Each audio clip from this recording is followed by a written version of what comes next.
सभी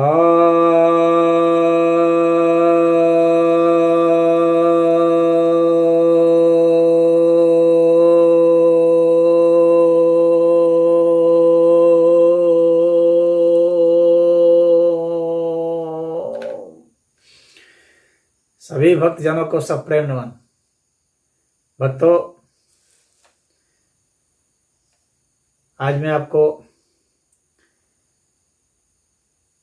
हमारे चरित्र और व्यवहार का रोगों के साथ जो संबंध है उस विषय पर यह तीसरा वीडियो मैं ला रहा हूँ। और पहले दो वीडियो में मैंने कई रोगों के विषय में चर्चा की थी। कैसे आज का जो विज्ञान है और पहले का जो विज्ञान था हमारा ऋषि मुनियों का, आयुर्वेद का, उसमें बताया गया था कि हम लोग के मन में जो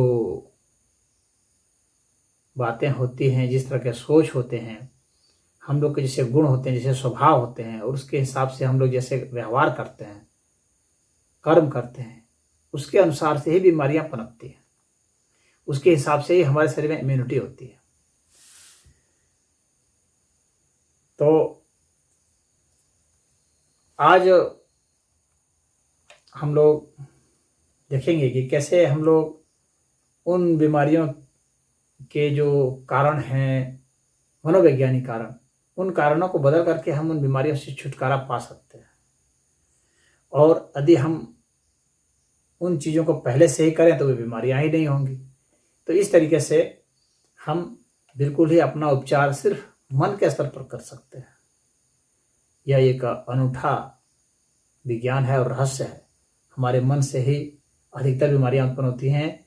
वैज्ञानिकों का यहाँ तक कहना है कि 99% बीमारियां इसी से होती हैं। तो आइए अब हम आपको वीडियो शुरू करके उस जगह पर ले चलते हैं। आप लोग एक बीमारी के विषय में जानते होंगे, आप लोगों में से कुछ लोग पीड़ित भी हो सकते हैं, कि लोगों को बैक पेन होता है, पीठ दर्द। किसी को ठीक यहाँ दर्द करता है, किसी को मध्य में करता है, किसी को नीचे करता है, कमर के से थोड़ा ऊपर या कमर के आसपास, किसी को मध्य में, किसी को ऊपर। इसको बैक एक कहा जाता है। तो यह जो बैक पेन है, यह हमारे शरीर के पोस्चर को भी बदल देता है। यानी जो शरीर का जो कर्वेचर है, जो शरीर का जो ढांचा है पीछे का, उसको भी बदल देता है। और जो मरीज है वो दर्द से तड़पता है, उसे परेशानी होती है, और उसमें फिर वो बहुत ज़्यादा कई तरह की दवाइयों को लेता है। लेकिन वह यह नहीं जानता है कि यह सब जो है उसके मन के ही किसी विकार के कारण हो रहा है। अब जैसे ऊपर वाला दर्द है, मान लीजिए यहाँ पर दर्द कर रहा है, पीठ के ऊपरी हिस्से में जब दर्द करता है तो इसका क्या मतलब है? इसका मतलब होता है कि वह व्यक्ति ज्ञान के प्रति बहुत पिपासु है, और इतना पिपासु है कि वो रात दिन लगा रहता है अध्ययन करने में, पढ़ता रहता है। और सिर्फ पिपासु नहीं है, बल्कि वो प्रेशर में भी पड़ता है, एक्सेल करने के लिए, किसी कंपटीशन में सफल होने के लिए, इन सब के लिए, एक्सेल करने के लिए करता रहता है। तो ये इस तरह की जो बातें हैं, जिसको ज्ञान को बहुत महत्व देता है आदमी, अपने भौतिक शरीर से, मैंने भौतिक शरीर की बिना परवाह किए हुए भी वह देता रहता है, और रात दिन पढ़ता रहता है, किताबी कीड़े जिसको कहते हैं, उस तरह का होता है। नॉलेज के प्रति बहुत ज़्यादा जो होती है वहाँ, उसके कारण जो है बैक पेन होता है ऊपर वाले हिस्से में। तो वैसे को सलाह यह है कि आप जो है शरीर को भी महत्व दें, और नॉलेज का महत्व ठीक है, परंतु उतना ज़्यादा उसके पीछे नहीं पड़ना चाहिए कि ऐसा हो जाए। और उसमें भी वरी बहुत ज़्यादा होती है, चिंताएं बहुत ज़्यादा होती हैं, लेकिन उसकी चिंताएं अन्य चीज़ की कम होती है, ज्ञान संबंधित ही चिंताएं ज़्यादा होती हैं ऐसे लोगों को।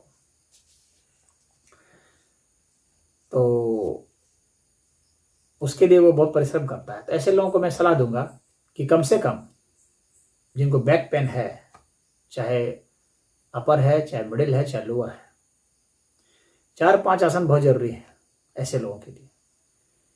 एक सर्पासन, दूसरा उष्ट्रासन, तीसरा चक्रासन और चौथा सुप्त वज्रासन।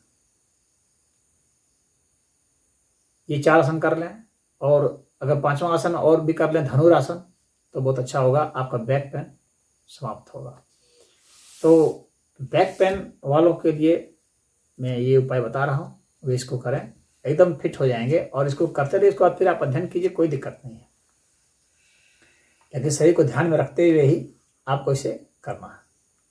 उसके बाद जो है, जो मध्य जिनका बैक पेन होता है, ठीक बीच में होता है, इसका मतलब है कि बहुत स्टिफ कंपटीशन से उनका पाला पड़ रहा है, वो बहुत जबरदस्त प्रतियोगिता कर रहा है, और उस प्रतियोगिता में उन्हें भय भी बहुत है। तो काफी मेहनत, भय के साथ नॉलेज के प्रति बहुत सजग, अधिक से अधिक इंफॉर्मेशन गेन करने की उसमें जिद, शरीर पर उतना ध्यान नहीं दे पाते हैं, खान पान पर भी ध्यान नहीं दे पाते हैं, व्यायाम योग नहीं कर पाते हैं, और ऐसे में कुछ जो है गिल्ट फीलिंग भी होती है कि हम कैसे जो है इस तरह की बातें कर दिए, नहीं होगा तो क्या होगा, इस तरह की तरीके की वरी होती है। और हालांकि वे कोई बहुत ऐसा अपराध नहीं करते हैं, लेकिन फिर भी छोटे से ही किसी चीज को बहुत बड़ा अपराध बना लेते हैं। छोटी सी चीज को जो कि साधारण से इसको नेगलेक्ट कर सकता है आदमी, उसके पीछे भी जो है उसको भी बहुत बड़ी अपनी कमी समझने लगते हैं। मान लीजिए कि 5 मिनट वो गए किसी से बात कर ली, ये सोचने लगे ओहो 5 मिनट मैंने बर्बाद कर दिया। तो इस तरह से वे परेशान हो जाते हैं अनावश्यक छोटी छोटी चीजों में। किसी से गप होने लगा तो ओहो मैंने बर्बाद कर दिया, इतने में तो मैं कितना पढ़ लेता, इतने में तो मैं कितना जान जाता, इतने में तो मैं कितना कमा लेता। तो इस तरह की बातें उनमें हो जाती है। तो ये छोटे छोटे गिल्ट होते हैं उनमें, जो कि बहुत कुछ मतलब नहीं होता। इसके अलावा क्या होता है कि उसमें भावनात्मक भी उनमें दोष आ जाते हैं। तो वो सोचते हैं कि किसी से हमको कोई भावनात्मक सपोर्ट मिलता है, उनको नहीं मिलता रहता है, यानी भावनात्मक रूप से कोई उनका बहुत साथ नहीं दे रहा होता है, विशेषकर विपरीत लिंग का साथ नहीं मिल पाता है। तो भावनात्मक समर्थन नहीं मिलने से भी वे थोड़ा सा टूटते हैं। तो उनकी कमर की पोजीशन और पीठ की पोजीशन, क्योंकि हम लोग का जो शरीर है, सब कुछ जो है वो भावना के आधार पर ही ज़्यादा संचालित होता है। हम लोग जो कर्म करते हैं वो भावनात्मक सेटिस्फैक्शन के लिए ही करते हैं, इमोशनल सेटिस्फैक्शन है उसमें जरूरी। तो जब हमें उसका सपोर्ट नहीं मिलता है तो हमारे जो बैक है, जो सपोर्ट है, जो हमारे शरीर को, हमारे दिल को, दिमाग को खड़ा रखता है, वो बिखरता है कहीं। तो वह सपोर्ट हमें चाहिए होता है, उसकी जरूरत पड़ती है और वो हमें नहीं मिलता है। ऐसे लोग क्या है कि फिर ये ऐसे लोग जो है सोचते हैं कि हमारा कोई मदद करने वाला नहीं है, और वो परिश्रम बहुत, मेहनत बहुत करते हैं, बहुत परिश्रमी होते हैं, लेकिन उनको लगता है कि मेरा कोई सपोर्ट करने वाला नहीं है, सब अकेले ही मुझे करना है। तो मानसिक थकावट उनमें होती है, भावनात्मक थकावट होती है, भावनात्मक सपोर्ट नहीं मिलता है। कितना कुछ करने के बाद भी जो है उन्हें जिल्लत का ही सामना करना पड़ता है। बहुत करते हैं मेहनत, उसके बाद भी लोग क्या कर रहा है, मतलब उसकी छोटी इतनी मेहनत को भी लोग तुरंत नजरअंदाज कर देते हैं। उसके घर वाले भी उसको नकारते, ओ क्या तुमने क्या किया, कुछ नहीं किया, बेचारा लाखों रुपया कमा के दिया, ओ क्या किया, तुम कुछ नहीं किया, इतना से क्या होता है। यानी वो उसने इतनी इतनी मेहनत करके उतना कमा करके ला के कुछ भी दिया, उसका कोई महत्व नहीं है। वो पढ़ा 90 नंबर लाया, अरे क्या तुम 90% नंबर ला कर रह गए, अरे देखो फलना जो है वो 95 लाया, 96 लाया, तुम इतना ही ला पाए, इतना मेहनत करते रहे, गधे की तरह खटते रहे, कोई फायदा नहीं। इस तरह से उसे हताश निराश करते हैं सब। उनके चाहने वाले ही ऐसे करते हैं, जो दावा करते हैं, जो करीबी होते हैं। तो उससे उनका इमोशनल जो है सपोर्ट नहीं मिलने के कारण उनकी पीठ में दर्द भयानक रहता है। मध्य के पीठ में ऐसा होता है। ऐसे लोग फिर थोड़ा सा हताश भी हो जाते हैं, उदास भी हो जाते हैं। स्वाभाविक सी बात है, इतना मेहनत करने के बाद भी उतना रिजल्ट नहीं आता है। बहुत ऐसे हार्ड वर्कर होते हैं, बहुत मेहनत करते हैं, परिणाम उतना नहीं, तो बहुत पढ़ते हैं, उतने नंबर नहीं आते, कंपटीशन उतना नहीं निकाल पाते, इतना पैसे नहीं कमा पाते, अच्छे पद पर नहीं जा पाते, तो उन्हें इस तरह लगता है। भावनात्मक सपोर्ट नहीं मिलता है, पारिवारिक सपोर्ट उतना नहीं मिलता है, पैसे भी दिए जाते हैं तो उम्मीद किया जाता है इतना तुम्हारे पर इतना खर्च कर दिए, तुम तो कुछ कर नहीं पाए वैसा, इस तरह की बातें उसे सुनने को मिलती है, तो वो मिडिल बैक पेन न हो जाता है। तो ऐसी इन भावनाओं से उसे निकलना चाहिए, और जो उनके लोग हैं उन्हें भी चाहिए कि ऐसे लोगों का, जैसे हार्ड वर्कर हैं, उनके साथ जो है दया करुणा से पेश आएँ, भावनात्मक रूप से सपोर्ट करें, तो हम उसे अच्छा सहयोग दे करके उसे और अच्छे के लिए प्रेरित करके समाज का, परिवार का भला कर सकते हैं।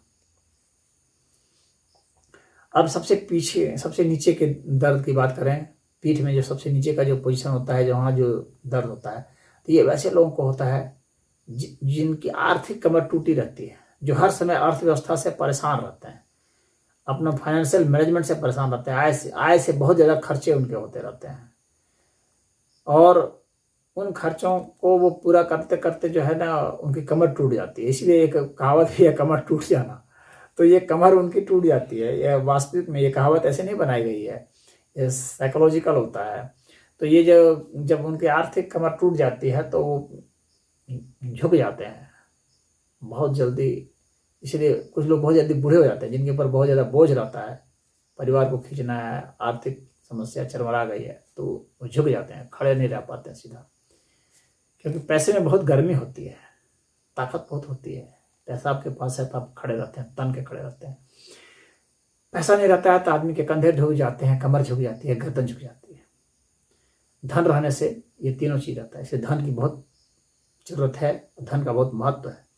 कुछ लोग धन के महत्व को ऊपर से खारिज करते हैं, लेकिन भीतर से जानते हैं कि महत्व है, उसके लिए परेशान रहते हैं, वे भी इस तरह से जाते हैं। इसलिए धन के महत्व को उसके फेस वैल्यू पर स्वीकार कीजिए और उसके लिए प्रयास कीजिए, धन के महत्व को बनाए रखिए, उसके लिए परिश्रम करते रहिए। अन्यथा फाइनेंशियल प्रॉब्लम होगी तो आपकी कमर में पीछे नीचे कमर में दर्द हो जाएगा। कमर में दर्द हो, समझ जाइए आपको फाइनेंशियल ट्रबल है, तो उसको आप दूर करने की कोशिश कीजिए।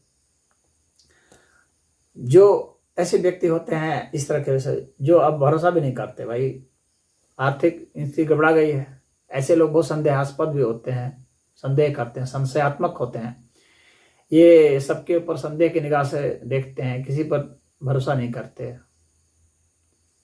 चाहे वो उसके कितने भी करीबी हों उस पर भरोसा नहीं करते, सब पर उंगली उठाते हुए रहते हैं, आलोचना भी करते रहते हैं। तो इस तरह के लोग जो हैं वे बैक पेन से, जो सबसे लोअर पोजीशन पर बैक पेन है, उससे काफ़ी पीड़ित रहते हैं। ऐसे लोग जो है बहुत आलोचनात्मक भी होते हैं, दूसरे की बहुत आलोचना भी करते रहते हैं, और आलोचना जब करेंगे तो आलोचना सुनेंगे भी, और जब आलोचना वे सुनते हैं तो बहुत उत्तेजित हो जाते हैं, तो वे करते भी हैं और सुनते भी हैं, गाली बकते भी हैं और गाली सुनते भी हैं, तो उनकी कमर नीचे झुक जाती है, हर समय हताशा निराशा रहती है, उनके पास बहुत ज़्यादा काम रहते हैं, जितना उनके पास समय है उसके अनुसार से बहुत ज़्यादा काम होता है, उनकी महत्वाकांक्षाएं बहुत होती है, इसीलिए तो वे इतना खटते हैं, और बहुत महत्वाकांक्षी होते हैं, इसलिए बहुत रिस्क लेते हैं, कर्जे सर्जे भी ले लेते हैं कि सफल हो जाएंगे, और उसमें असफल हो जाते हैं, बल्कि कमर टूट जाती है। तो हैसियत से ज़्यादा महत्वाकांक्षा पाल लेना, अपनी जितनी क्षमता है उससे ज़्यादा महत्वाकांक्षा पाल लेते हैं, उससे ज़्यादा कर्जा ले लेना और उसको मैनेज नहीं कर पाना, और फिर दिखावा करना और इतनी ज़्यादा काम का बोझ अपने सर पर ले लेना, वो उनकी कमर को तोड़ कर रख देता है। तो कमर दर्द के लिए आप दवा लेंगे तो क्या होगा, इनके ऊपर काम कीजिए, इस तरह से अपनी महत्वाकांक्षा को, अपनी तृष्णा को शांत कीजिए। बहुत खट करके भी लोग मर गए हैं दुनिया में, खटते खटते मर गए हैं। कितना भी जमीन बना लेंगे आप, कितना प्लॉट खरीद लेंगे, कितने बिल्डिंग और फ्लैट खरीद लेंगे, कितने वाहन खरीद लेंगे, कितना बैंक बैलेंस बना लेंगे, अंत में ये सब तो नष्ट ही हो जाना है। आपके द्वारा नहीं होगा, आप बना रहे हैं, आपके बच्चों के द्वारा हो जाएगा। तो अपने समय का इस तरह से प्रबंधन कीजिए कि आप अपने शरीर पर ध्यान दे सकें, अपने मन पर ध्यान दे सकें, अपने हृदय भावनाओं पर ध्यान दे सकें, अपनी आत्मा पर ध्यान दे सकें। तो उन सब के लिए समुचित समय आप बनाइए। आपको समय का प्रबंधन करना है और अपने सभी अंगों के लिए करना है, ऐसा सोच करके कीजिए। जो मैंने आसन आपको बताए थे उन आसनों को आप कीजिए। तो ये सभी बैक पेन करने वाले लोग, चाहे अपर, चाहे लोअर, चाहे मिडिल, सबके लिए सही रहेगा। और जो बैक कर्वेचर हो जाता है, जो मैंने बताया कि ढांचा जो है गड़बड़ हो जाता है, कोई लोग बेल्ट लगाते हैं, कहाँ कहाँ, यहाँ बेल्ट लगा रहे हैं, इधर बेल्ट लगा रहे हैं, परंतु ढांचा ठीक नहीं हो पाता है। ऐसे वे इस तरह के वे लोग होते हैं जिनके पास अपने कुछ अनुभव तो होते हैं, उनके ऊपर आइडिया होते हैं, लेकिन उनके घिसे पिटे पुराने आइडिया होते हैं। और जमाना बदलता है, समय बदलता है, नई पीढ़ी बदलती है, आती है, उनके अपने अलग विचार होते हैं, उसके साथ तालमेल नहीं बैठा पाते। तो तालमेल नहीं बैठा पाने के कारण, जमाने के हिसाब से सोच नहीं बदल पाने के कारण, और पीछे रूढ़िवादी हो जाने के कारण, ऐसे को रूढ़िवादी कहा जाता है। ये रूढ़ हो जाते हैं, किसी एक चीज पर जिद ठान लेते हैं, भले वो गलत जगह पर हों, जिद ठान लेते हैं।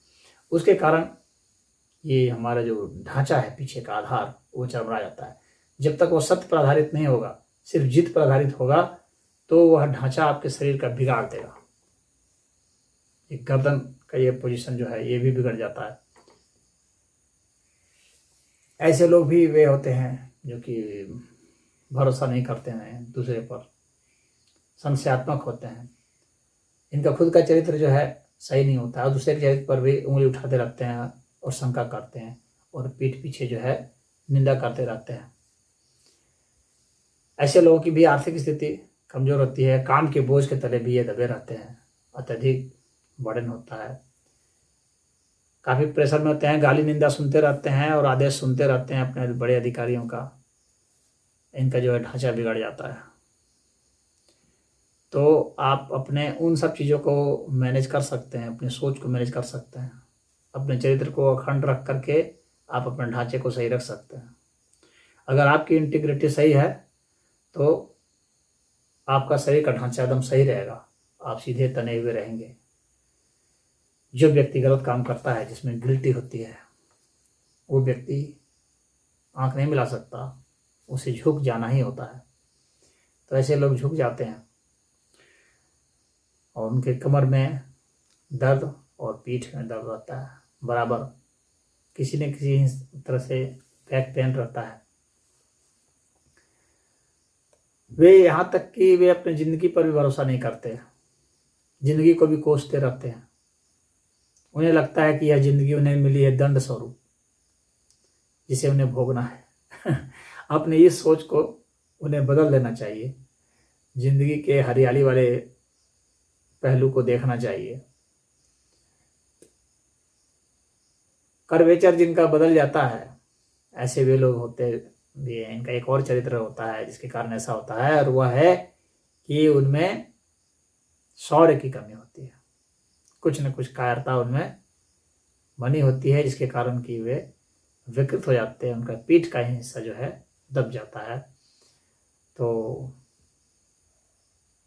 कायरता वाले दुर्गुण के कारण हमारे बैक पेन भी होता है। जिस व्यक्ति में शौर्य होता है, बहादुरी होती है, उस व्यक्ति को बैक पेन नहीं होता है। कठिन से कठिन परिस्थितियों का भी वह जम कर डट कर मुकाबला करता है और उससे फिर वह पार हो जाता है। तो अपनी बहादुरी से वो अपने जीवन में आए झंझावत को, तूफान को बदल देता है, उसका रुख बदल देता है। तो आप अपने में थोड़ा शौर्य धारण करें तो आप देखेंगे कि आपके पीछे का जो ढांचा है वह सही सलामत है। क्योंकि हम लोग की जिंदगी हिम्मत से चलती है। हिम्मत होगी तो संसाधन भी आ जाएंगे, हिम्मत होगी तो जन भी आ जाएंगे, और हिम्मत होगी तो आपकी बुद्धि आपका साथ देगी, आपका शरीर आपका साथ देगा।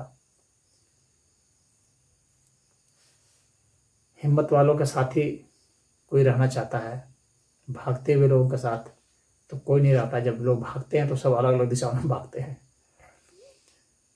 तो ढांचा तो बिगड़ जाता है। तो ऐसे लोगों के लिए चाहिए कि थोड़ा शौर्य से काम लें, धैर्य से काम लें, हिम्मत से काम लें, तो उनका ढांचा पीछे का सलामत रहेगा। बेल्ट के सहारे की जरूरत नहीं पड़ेगी, अपने दिमाग के सहारे की जरूरत पड़ेगी। दिमाग की जो ताकत है उस पर भरोसा कीजिए, वह आपको खड़ा रखेगी। ओम